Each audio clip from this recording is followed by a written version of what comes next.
అర్థమవుతుందా మీకు? రైతులేగా మన కాట అదే, అది మన కాటేనా? ఊర్ల కాట. రేపు గుమ్మం ముందుకు పోయి ఆయన అడుగుతాడు చాకర్ని, ఆయన అక్కడ శివాలయం ఉండే వీళ్ళు. మరి అద్దాకి ఇక్కడ కనపడ్డది కానీ 50 కేజీలు కనపడుతూనే ఉంది. నీకు సిగ్గుండాలా ఫస్ట్ ఇచ్చేటప్పుడు. వీడియో తీస్తాను మొత్తం వీడియో మొత్తం గ్రూపుల్లో ఎదురుపోయి మొత్తం వీళ్ళ నలుగురు నాటకాలు తింటారు. కాట ఎంత వచ్చింది? అది 30 కేజీలు ఎక్కడ, 50 కేజీలు ఎక్కడ? సంబంధం ఉంది అసలు? 30 కేజీలు, 20 కేజీలు సగానికి సగం తింగుతాను. నువ్వు ఎక్కడి నుంచి వచ్చినావు? ఏ ఊరు? జూలూరు పాడికి చెర్లకు సంబంధం ఉందా? 130-140 కిలోమీటర్లు అప్పరావు నొత్తాండు.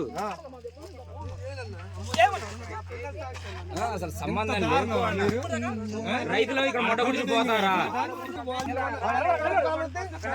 ఎంత బాధ.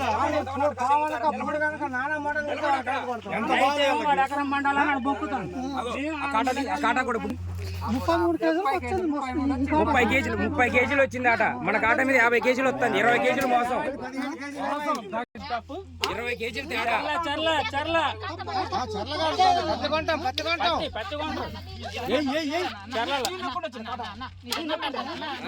70 కేజీల మనిషి 30 కేజీలు వచ్చేది.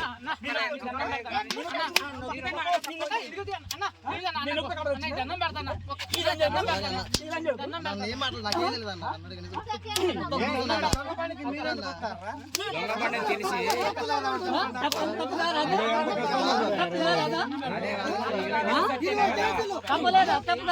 ఇప్పుడు ఎండకి పోయినసారి కొత్త మన కొట్టారు కదా దోసిన పెళ్లిలో.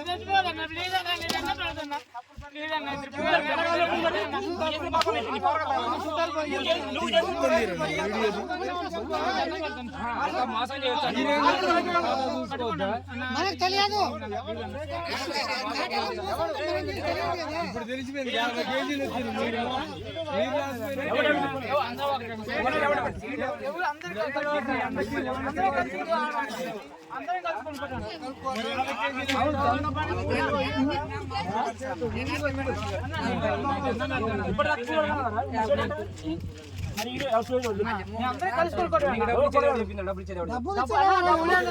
కలిపి అన్న వచ్చాను ప్రామిస్ అన్న, దైవ సాక్షి అవుతున్నా. నరుకుతారు ఇక్కడ దేవుళ్ళకి గొడ్డలతో నరికి ఇందులో పార్సల్ చేస్తారు. గొడ్డ గుడిచి పోతారు మీరు. మా గురించి తెలవదు. అదే అట ఇప్పుడు కొత్త కలిసిన ఎవరైనా వాళ్ళతో గట్లే ఉంటది. చివరికి రమ్మని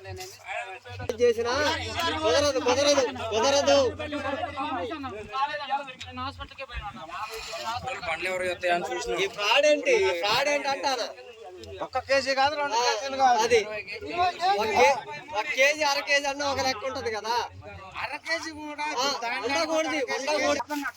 మా రైతులందరేమో మీరు దేవుళ్ళు అనుకుంటారు, మమ్మల్ని దెయ్యాలు లాగుతారు. ఏంటంటే మీరు కాడాలు తెంగుతారు, రేటు పెడతారు కదా. మీరు దేవుళ్ళు, మేము దెయ్యాలు. 65 కొన్నరాట మీరు దేవుళ్ళ ధర్మం ఇల్లు కూడా చూపించి 60 కొన్నరాట. మేము 65 కొన్న 65 కొన్న నాకేమర్థం కాదు.